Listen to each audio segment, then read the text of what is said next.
Hello and welcome to a special episode of To The Point. After the aftermath of the Delhi elections and with Parliament convening in just 4 days' time, my guest today is the Parliamentary Affairs Minister, Venkaiah Naidu, and he's agreed to speak about a range of issues confronting the government. Mr. Naidu, let's start with the Delhi election results. All the polls suggest that if the elections had been held after the May general elections, the BJP could have won perhaps as many as 60 assembly seats. 8 months later, you ended up with just 3. Clearly that delay has cost you, but why did that delay happen? I agree with you. Even I have acknowledged it publicly. It was a tactical mistake. But it was a decision taken correctively. But when you say it was a tactical mistake, whose responsibility was it? Was it Mr. Modi? Was it Mr. Amit Shah? Or does it fall lower down the ladder? See, in my party, no individual can take decision. As party president, I have experienced it. I said it also at that time. My famous quote is there. President presides, team decides. Same is the case even now. But when you say the president decides, that means the president is the first responsibility. President presides and team decides. So in other words, you're exonerating the president and saying it's a collective responsibility. It's a collective responsibility. Where is the question of exonerating? We discuss, we debate, sometimes we agree, disagree, and at the end of it, we can take a decision. It's a collective decision. All of us are responsible for the same. Now you say it was a tactical mistake. Would you accept it was actually with Definitely hindsight? It's a tactical mistake. A very serious mistake. Of course. And as a result of this mistake, an election that you could have comfortably won, you've embarrassingly lost. We lost it.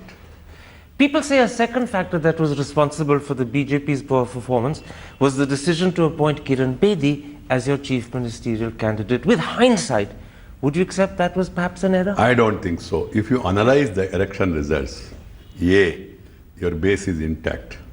Percentage of votes vis-a-vis the last assembly election. Secondly, if you analyze others' performance, the Congress was 24.9% and it has ended up 9%.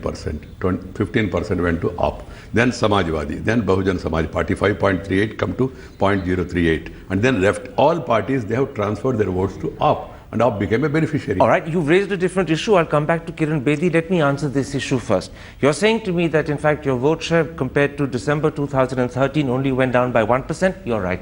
But compared to May 2014, it went down by astonishing 14%. And more importantly, when the Congress and BSP vote share collapsed, it went entirely to Aam Aadmi.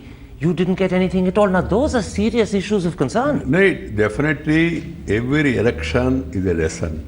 Every election there is a message. It's a setback. I'm telling you, setback. We have to analyze, understand, and then take corrective steps. But coming back to what you have said earlier, with regard to Parliament and Assembly. Parliament was a Modi election. Assembly is a local election. So, India elects Delhi. Delhi do not elect India. Delhi elects Delhi local government. They have chosen Arvind Kejriwal for whatever reason. It is their judgment and we respect it. One. Secondly, see our Lok Sabha share in Maharashtra, Jharkhand, Haryana, and see our assembly share in those states. Between Lok Sabha share and assembly share, even and we have won those states also, there is a decline in percentage. Absolutely. But you were good enough to say that this was a setback. You were good enough to say there was a message. You were good enough to say there was a lesson. What's the message the Delhi voter has given you? One, there is another dimension to this. I'll be failing in my responsibility, and you also have to analyze it as a very serious commentator and analyst. The election is decided on the day when Sri Arvind Kejriwal and Aam Aadmi has declared they will reduce by 50% power tariff and also water rates. That has clinched the issue in their favor according to my analysis, basic analysis, because I also have some knowledge about Delhi. That has influenced the voters to the maximum possible extent. Second, transfer of the entire opposition vote to that side, because they thought Modi is better for the country and Kejriwal with all these promises is good for Delhi. They have chosen him. The interesting thing is Mr. Kejriwal offered a 50% cut in electricity rates. He offered free water up to 20,000 litres per household per month. The BJP actually did offer to reduce electricity rates. It's in your manifesto, but you didn't say by how much. You said that you would review water, but again you didn't say how significantly. In other words, you didn't go sufficiently down that road. Exactly. We can't. We shouldn't have gone also, I tell you, because it's impossible to fulfill this promise. I know the real revenue of Delhi. If you want to take care of all this, you have to enhance revenue. There are no other methods. And he also said he will reduce VAT also.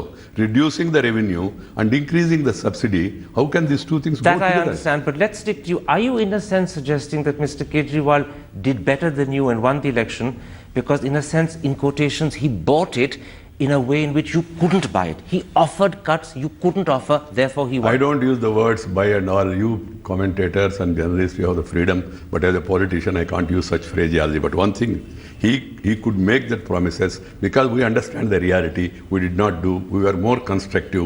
He was more liberal with promises because he thought he must first win and then perform. We have won elections earlier. We have performed. We know the practical difficulties. That's why we couldn't make that specific promise. You're coming close to suggesting that he was perhaps careless or irresponsible in what he was offering. Are you coming close to that? I'm not making. See, just now he became chief minister, and that too with a popular mandate. Why should I use such phrases? Let us see. Let us wait. Let's then come back to Kiran Bedi. I'm going to once again put you the question that Kiran Bedi was the wrong choice, and this time I'll give you reasons why people think she was the wrong choice. First of all, she's not a politician.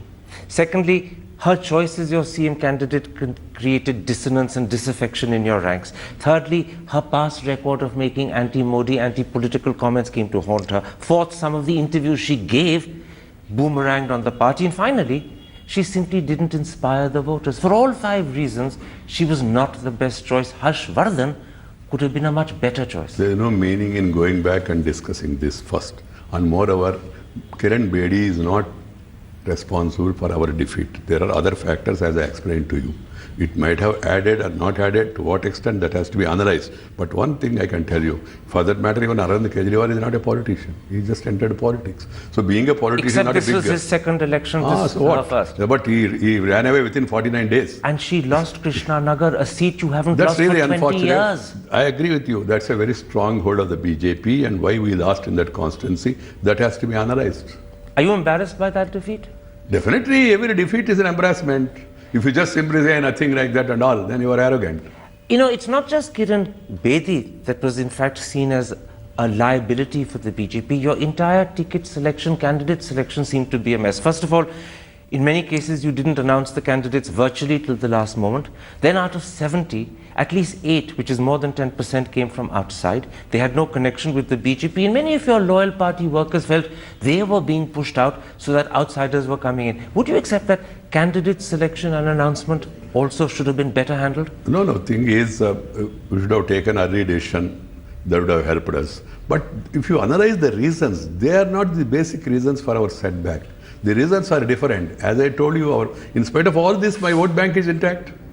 In spite of all these things, there is a difference between Lok Sabha and Assembly elections. Absolutely. Your vote bank is intact, but you needed your vote bank to grow, to win, and it didn't grow. Yes. Now, one reason why perhaps it didn't grow could be the nature of the campaign you fought. People said the BJP fought a negative campaign. Mr. Modi's powerful message of good governance and development got drowned out. So my point is very simple. Even now, Modi is immensely popular with the people, not only in Delhi, across the country. People want Modi to rule the country, and they thought Arvind, with all the promises, is better suited to rule Delhi. They gave him an opportunity. Let us respect it. But don't you think that one reason why they chose Arvind and not Modi is because Mr. Modi's message of good governance and development got drowned out in your campaign? Instead, people saw a campaign where you seem to be personally targeting Arvind Kejriwal. It is not Modi versus Kejriwal at all. Modi versus Kejriwal has happened in Varanasi, and you know the result. Here, this election is who will rule Delhi better. People thought in their own wisdom that Arvind will rule better. They gave him an opportunity. That I don't deny. But you know, for many people, if you look at the nature of the personal attacks the BJP made against Arvind Kejriwal, Mr. Modi called him a Naxalite, Nirmala Sitaram called him a chore, Nupur Sharma called him a monkey, Kiran Bedi said he was toxic. People said this targeting of Kejriwal is the wrong way. A, it's negative. B, it's actually boosting him up in people's standing. And most importantly for C, it's not embarrassing him. Do you think the campaign tactics and strategy didn't work to your advantage, they worked to his advantage instead? So see, these are all details for analysis. When we analyze the elections and then identify the factors, we'll be learning lessons from them. But you accept that this is an area where a lesson has to be learned? And every election, you have to learn lessons when you lose. When you didn't improve sufficiently, then also you have to learn a lesson. Now the biggest lesson, according to me, my party has to learn is, you have been in elections, you won 7 states out of 8 states that went to poll. Now you lost 1 state that took national capital. The lesson you have to learn is, you are winning in a 3-cornered contest, you are winning in a 4-cornered contest. When all the opposition combine together, you must be able to win. That is the biggest lesson and the challenge before us. And we have to work overtime, we have to work hard, we have to adopt new strategies and then new methods to reach out to larger sections. As you have rightly said, if the people are unhappy with Congress and with BSP and left and all, why they shifted to Aam Aadmi, why not to BJP? That is also an area where we have to study and then try to reach out those sections also. In between, I must also say it openly, some of the statements made by some of our so-called colleagues, they have also damaged us to the extent of driving away the entire minorities to that side. That is also a lesson we have to learn. I'll come to that, but are you suggesting first that in a 2-cornered fight, unlike a 3- and 4-cornered fight, in a 2-cornered fight, the BJP is a little vulnerable? Victory is not so certain. Definitely, you must work hard, you must expand your base. I am talking of the reality. The reality is BJP is not a 50% plus party in various states. Try to understand. In national level, in spite of that, you got it because it's not because of a multi-cornered contest alone. It's because of a strong personality of Narendra Modi and his appeal and his performance and his past record has overcome all this and then made people to think, but here is a person, let us believe in him, and there was a hope and people voted for that. In every state, that's not the situation. It's absolutely true that you say that you didn't have an equally strong personality at the head of your campaign in Delhi. But I'm saying that because you didn't have one, do you think that strategy of asking 5 questions a day to Arvind Kejriwal was the wrong one? Because A, those questions are weak and tired, and B, they seemed to build up Kejriwal without embarrassing him, and it underlined the fact that Kejriwal became bigger and bigger and you had no equivalent. These are the interpretations and way of looking things by media and by our critics. My point is very simple. There is nothing wrong in raising questions. He is answerable. But people were influenced by other reasons. For example, Mr. Arvind Kejriwal, he was objecting to BJP saying why should they bring my children into picture? Who brought the children into picture? Not BJP. He took their name and then took a oath on his children that he will never go with Congress. So a question was raised. But point is, Karan, I must tell you, these are not the reasons. The reasons, as I told you, is the total shift of the vote towards that from all other parties, and secondly, our inability to expand further. These are the 2 lessons we have to learn. And then the populistic promises he has made, in which we could not compete with him. A moment ago you spoke about, and very honestly and candidly you spoke about, comments made by many of your colleagues which had A, offended the minorities, and B, driven away people who should otherwise have been voting for you. You're talking in fact about the way the atmosphere was vitiated by Ghar Wapsi campaigns, attacks on churches, protests about alleged love jihads. This not only offended Muslims and Christians, the truth is, it also offended a lot of Hindus. Definitely, because Hindus, they always believe in peaceful coexistence. They have been living for ages together. People are not happy with comments made by some of our colleagues saying that you should have 4 children, 6 children and all. That did not go well with or haramzadon. Secondly, even that also. That has been publicly disapproved by the Honorable Prime Minister. Even I have called that concerned minister. She has apologized, not only in front of me, in front of the House also, but our opponents have exploited it, and then it has vitiated the atmosphere. That hurt us also. One other thing, people say that in the 8 months that you've been power at the centre, the BJP slowly, steadily transformed into an arrogant party. You became distant and aloof, and that magical contact you had with the people snapped. Yes. 8 months, you have won 7 elections, lost 1 election, so everything is gone. And that too, there are specific reasons. My Prime Minister, I am proud, fortunate to say that he has a direct connect with the people. Even today, let there be any opinion poll or any survey, he will be the #1 popular Prime Minister.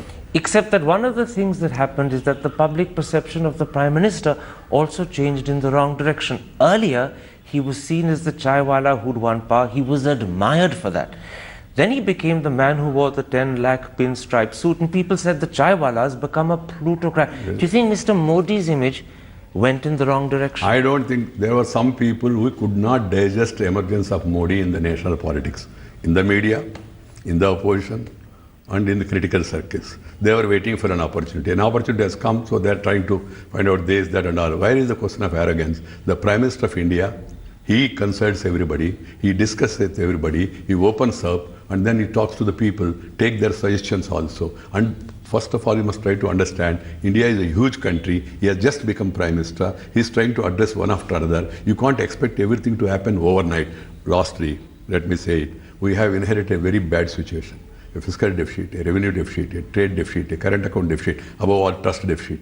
Those things are being addressed one after another. You cannot create wealth overnight. You cannot bring back economy and rail overnight. He is doing his best. He is working day and out, day and night. And then he is taking new ideas, and then he is also taking suggestions. How can anybody call him arrogant? I am not able to understand. Are you then suggesting that the press, which used to be very supportive of Mr. Modi, now 8 months later is becoming questioning, perhaps becoming Nothing skeptical? wrong in questioning, sir. Questioning their right is their right. It's a healthy sign in democracy. But don't attribute motives without giving sufficient time. And I'm not blaming the entire media. But some parts. I said some sections of the media were waiting. They couldn't digest. It's because of ideological bent of mind. They couldn't digest the BJP getting absolute majority. They couldn't digest an ordinary person like Modi becoming Prime Minister of India. But has Mr. Modi suffered as a result of those small elements of the media? Is that one reason why he's today seen as arrogant? He's seen as the pinstripe suit I don't rather think so. than the chaiwala? I don't think so that people are seeing him as arrogant. People love him. They have full affection. There is no change with regard to admiration for Narendra Modi. Let there be any test that will be known. These are all local elections and local factors of influence. Delhi. My last question on the Delhi elections. You were good enough to say that this is a situation which has been a setback. It's embarrassing. You have lessons to learn.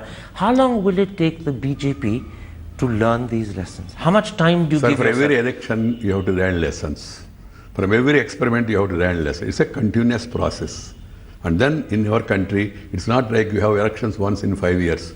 Every 3 months, every 6 months, there is an election. There is an election yesterday in Assam. The BJP has won 37 out of 71 municipalities. And Madhya Pradesh, there was an election corporation. Are you saying 14 corporations we have won hands down after Delhi. Absolutely. But are you suggesting that therefore there's no deadline for learning these elections? The time is on your side? At the earliest, sir, any party which is wise enough, because the time is running fast, you have to learn lessons quickly. So are those meetings happening behind They will closed be doors? happening. In normal course, they will be happening. The leadership is alive to the reality and to the challenges.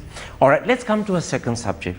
On Tuesday, the Prime Minister finally addressed the growing concern in the country as a result of issues like Ghar Wapsi campaigns, attacks on churches, Love Jihad protests. And it was a very forceful, effective speech.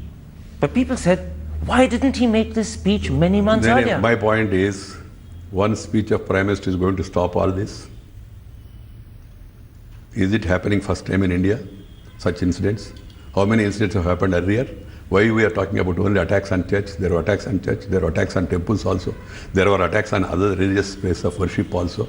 This is a phenomena which has to be curbed, and we must all join together. One party is not responsible, please. Secondly, about Ghar Wapasi. What is Ghar Wapasi?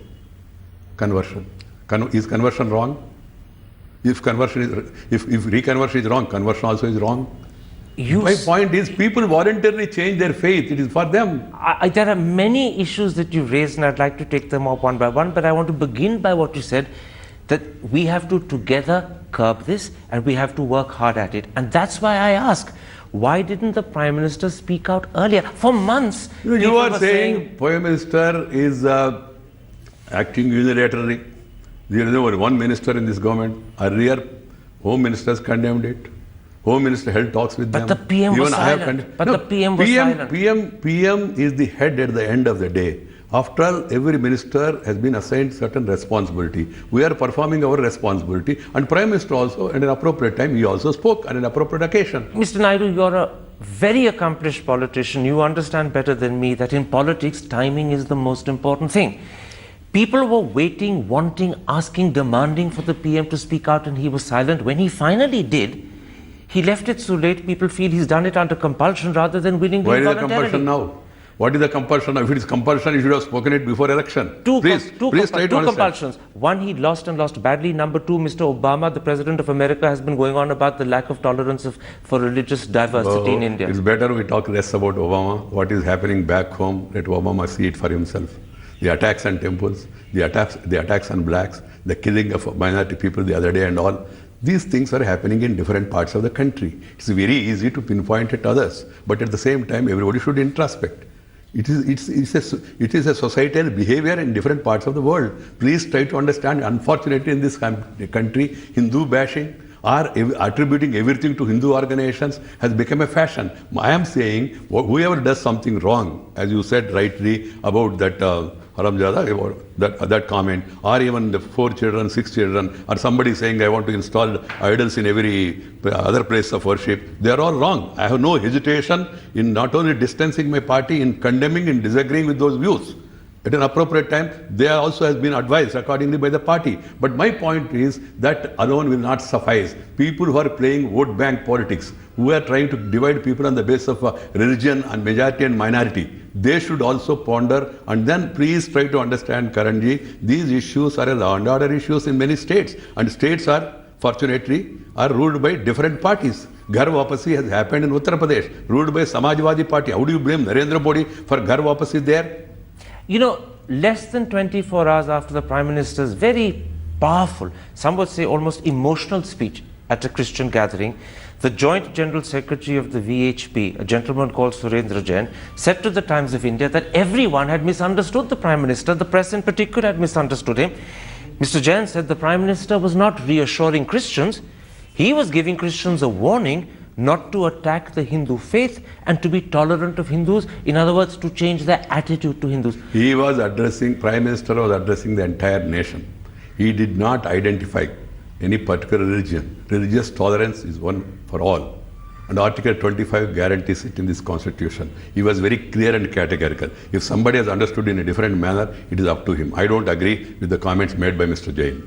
One other thing that Mr. Jain said, and he said it to the Times of India again, is that the VHP and their associates' Ghar Wapsi campaigns, as well as their protests against alleged love jihad, will continue. As long as they do it in a peaceful manner, in a legal manner, if people are converted in a legal manner, if they convert on their own, nobody should have any objection. If there is allurement, if there is an inducement, and if there is an offer of other things, then the law must take its own course, and law has to be taken course by the state government. Yesterday on this program, the head of the Catholic Church in Delhi, the Archbishop of Delhi, Anil Kuto, said that he believes the Prime Minister was sincere, he's reassured by the Prime Minister, but he added, he wants to see delivery. In other words, if these Ghar Wapsi campaigns begin again, if these protests against love jihad begin again, this time he'd like to see your government step in and proactively stop them. Law has to take its own course. As per the constitution, what is law is clearly well established. The law, if something happens in Aligarh, it is for the district magistrate, not for Narendra Modi or cabinet secretary to act upon. I am not able to understand. If the central government intervenes in a state, they say you are affecting the federal structure. If they don't interfere and the state government do not take action, then you try to find fault with this thing. And then how many people are getting converted in this country? Please try to understand. I would like you people also to focus on this aspect. How many people are getting converted? With what sort of inducements? Why the media is silent on that? My point is, some sections of the media are silent on conversion, violent on reconversion. My appeal to all of us is conversion and reconversion has to be voluntary. If there is any force or any allurement, any inducement, law must take its own course, irrespective of which religion it is. You know, I completely agree with what you're saying as an individual, but as I heard you speak, I remembered what the convener, then convener of the Dharm Jagran Manch had said to the Economic Times in December. He said that 4,000 Muslim or Christian families were going to be converted in Aligarh on Christmas Day. And he said two important things. He said, first of all, Aligarh was being chosen because he wanted to reclaim it as a Hindu city. Secondly, he said Christmas was being chosen because he wanted a trial of strength between Hinduism and Christianity. That was disapproved by RSS even, one. And secondly, they are different organizations. You can't hold the government responsible for each and every statement made by is the entire Muslim community is going to be judged on the account of the speeches made by Sultan Asaduddin Owaisi? My point is, these are different organizations. As far as choosing 25th December, totally wrong, according to me, according to my party, according to my government. Secondly, you can't tom-tom and say that I am going to do this, I am going to do this, and then at the end of the day, what has happened, everybody's knowledge. My inducement or allurement is against the law. Law must take its own course. You said a very correct thing when you said that law is a state subject. If Ghar Wapsi is happening in UP, it has to be tackled by the UP government. That is the constitutional federal position in India. However, yours is the central government. If you genuinely believe, as you said now, that choosing Christmas Day was the wrong thing, wanting a trial of strength between Christianity and Hinduism is the wrong tactic, then at that point of time your government should have spoken out. Even though these are federal issues to be managed by the states, guidance should come from Delhi. Karan ji, you are so intelligent, so knowledgeable, I don't know how you forgot it. On the day when the item came, I spoke to the district magistrate Agra and then Aligarh. Then I made a statement in Parliament. I disapproved it. And then I clarified the situation. Then Mr. Mulayam Singh Yadav, former Chief Minister, one of the senior most leaders of the country, he stood up and said, what are we discussing? There is nothing happening there. Why are you creating tensions? If you want, I will send you that clipping of his speech in Parliament. He said, what are you doing here? Why are you creating and then creating hype in the country? So what you are saying to the Archbishop of Delhi when he says that I would like to see delivery is that don't worry, delivery happened earlier and delivery will happen again. It will happen. It should be our endeavor to see that allurement, force, endurements are not applied for reconversion and conversion. Let us all work for the universal brotherhood. Let us maintain peace. Let us give the option to the people to propagate, teach, profess the religion of their faith rather than interfering from outside. Now that the Prime Minister has made this very reassuring speech, which has been welcomed by Christians, by Muslims and by Hindus, where do you stand on your demand for a law to ban forced conversions? Is it still an issue? This is another try to understand. This is another wrong interpretation. What I said in Parliament is there on record. I said, they are all saying these conversions are happening, the centre is silent, why are you doing this, why are you doing that, why are you not doing this, these people are getting converted. I said conversion and reconversion. If they are by force or allurement, they are bad. In spite of that, if you want to have a anti-conversion law, let there be a consensus and let us move in that direction. Let there be a consensus. That's the important thing. You're saying that law, an anti-conversion law, should only happen by consensus. Yes. This is not something your government will try and push through. Never. I assured the Parliament, there is no proposal by the government to bring such law unless there is a consensus. And that too, I said, let the opposition respond, then only we'll take further steps. That's what I said. I stand by my assurance. I can tell you through you, to the people of India, there is no proposal before the government to bring any anti-conversion or anti-reconversion law. I leave it to the collective wisdom of the Parliament. This is a very important thing you've said, Mr. Naidu, and I applaud you for saying it so openly and fully. I wish it had been heard more clearly earlier. It would have brought greater comfort to people, but I'm glad you've said it now. You stand by this. I stand by that. I appeal to the people not to go by headlines. I'm not talking about your TV.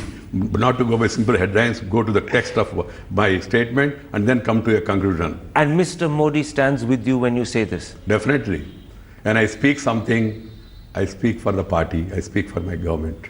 Mr. Naidu, let's take a break at that point. When I come back, I want to raise with you two other critical issues. The nature of the talks that the BJP is holding with the People's Democratic Party of Kashmir, whether you can come to an agreement with them, whether a common minimum program is possible to facilitate a coalition government. And secondly, I want to talk to you about the forthcoming session of Parliament, and in particular about the future of those ordinances. Will they convert into acts? Will they allow and be lapsed? Or, at the end of the day, will you have to reissue the ordinances?